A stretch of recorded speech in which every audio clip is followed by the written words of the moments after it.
வாழ்க வையகம், வாழ்க வையகம், வாழ்க வளமுடன். சுவாமிஜி, லம்பிகா யோகத்தை எப்படி செய்வது? அதே சில சித்தர்கள் காயகல்பம் செய்தாங்க. சாவிலிருந்து தள்ளி போச்சு. 100 ஆண்டு இருக்காங்க, 200 ஆண்டு கூட இருக்காங்க. ஆனால் சாவணும்னா முடியல. அதற்காக வேண்டி கௌரவமான தற்கொலையாக இந்த லம்பிகா யோகத்தை உபயோகப்படுத்துகிறாங்க.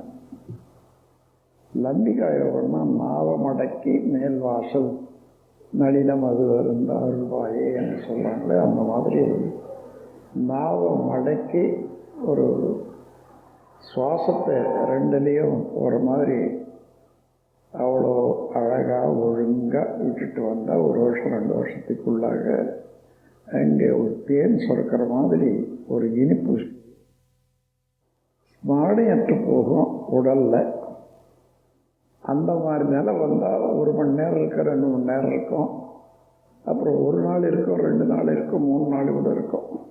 அந்த மாதிரி நிலை வர்றபோது அந்த சித்தர்கள் இது வரைக்கும் போதும்னு சொல்லிட்டு சீடர்களை சொல்லிட்டு ஒரு குழி செய்து கட்டிட்டு உட்காந்துப்பாங்க.